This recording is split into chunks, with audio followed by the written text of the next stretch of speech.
Hello everyone. Today we have with us Dr. Gaurav Agarwal. Dr. Gaurav Agarwal is consultant uro-oncologist at Tata Medical Center, Kolkata.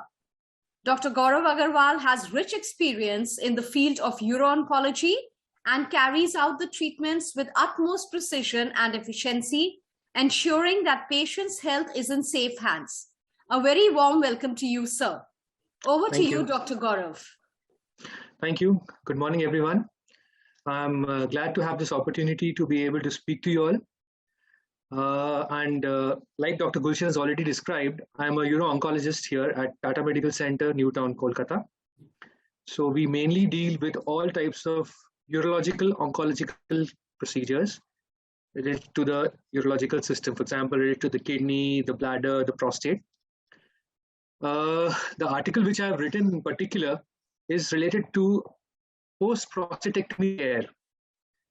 So everyone is aware that, okay, there's a prostate, there's prostate cancer, and robotic prostatectomy is now the standard of care in managing prostate cancers.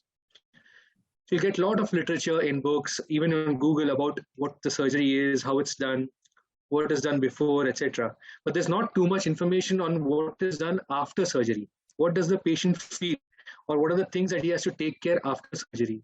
So this was my thought when I wrote this article down. Right, sir. So, sir, as you've already said, the topic of discussion today is prostate cancer. So, Right. As we all know, the prostate is a small walnut-shaped gland in the males. But can you tell us something about what exactly is prostate cancer? Yeah, prostate cancer, or basically cancer for that matter, is your body's own cells start reacting against your own body. So it's basically, in simple terms, normal cells functioning in a normal manner. Similarly, for prostate, there is a development of cancer because the normal cells start functioning against your own body. That is basically prostate cancer. And generally, it's a slow-growing disease. But yes, when it's picked up at the right time, there are a plethora of options with good long-term outcomes.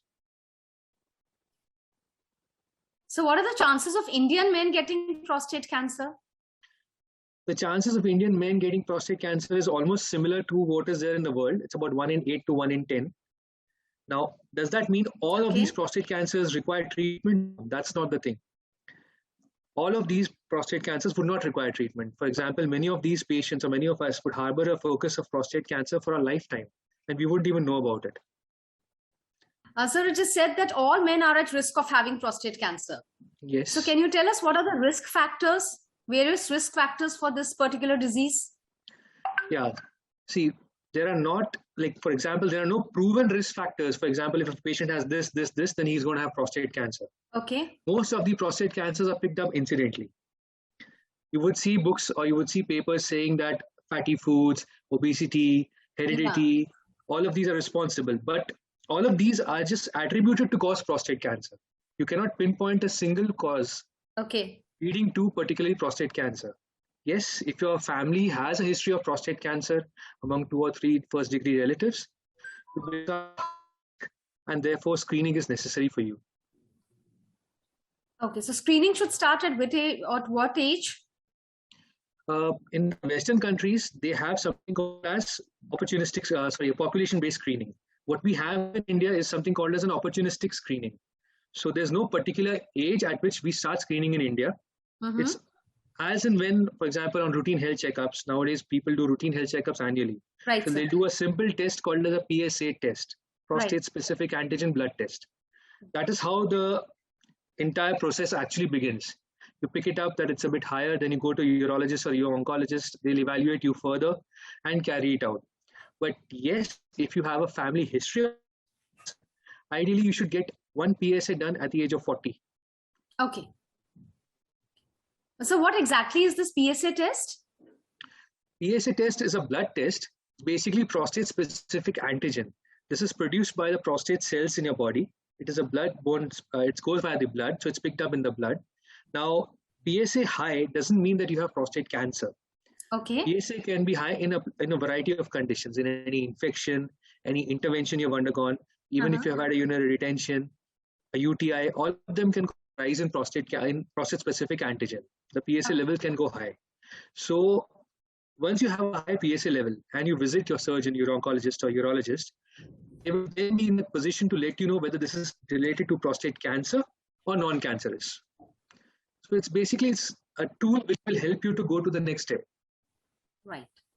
So it is one of the blood tests that is done for prostate cancer. Yes. It's one of the blood tests which is done to help to pick up prostate cancer.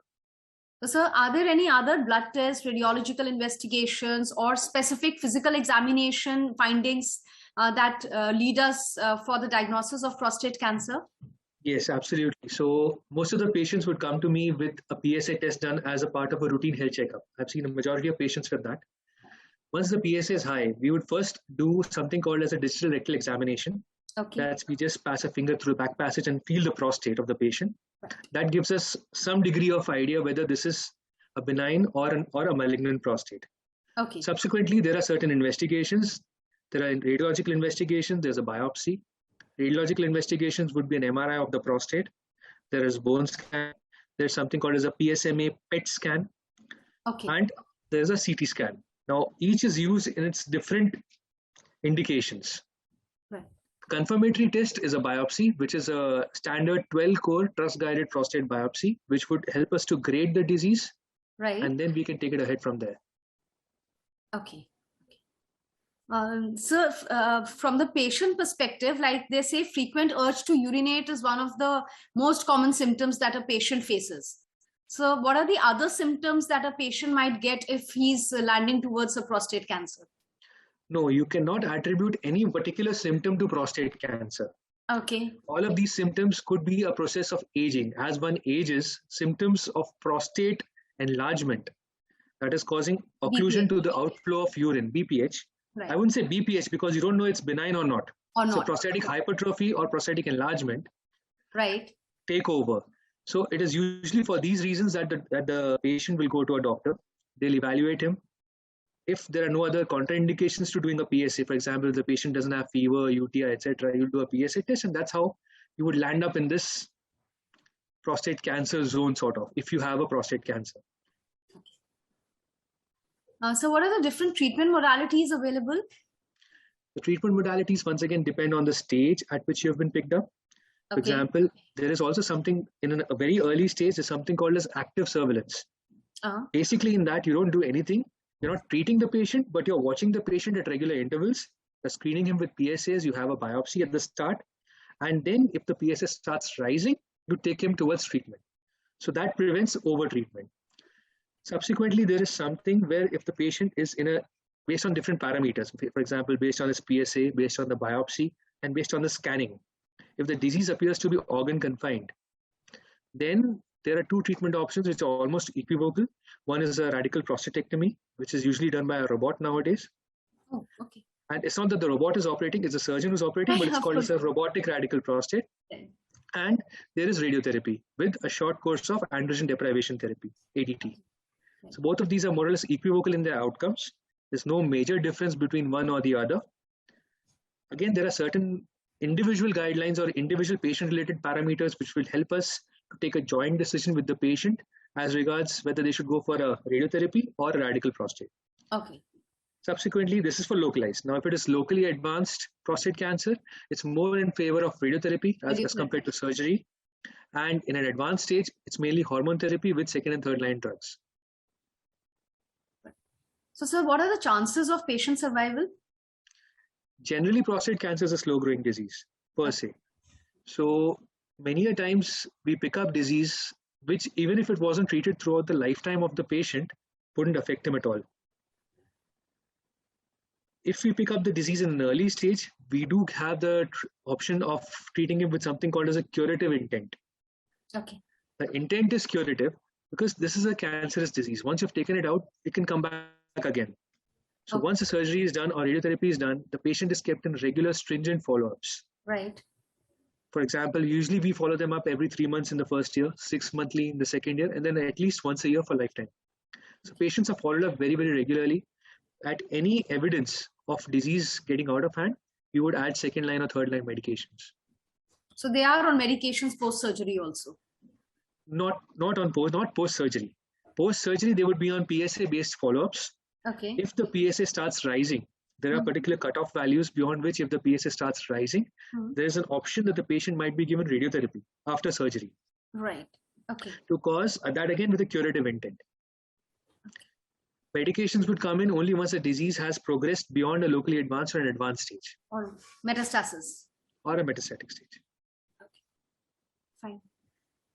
I think so. We've covered up everything, and it's really been a very, very informative session that we have had with you. So thank you so much for your valuable time that you have spared. And I'm very, very sure that the audience will benefit a lot from this session. Thank you. Thank you so much. Thank you so much, sir, once again for being with us today. It was lovely having you with us, sir. Thanks a lot. It was my pleasure. Thank you.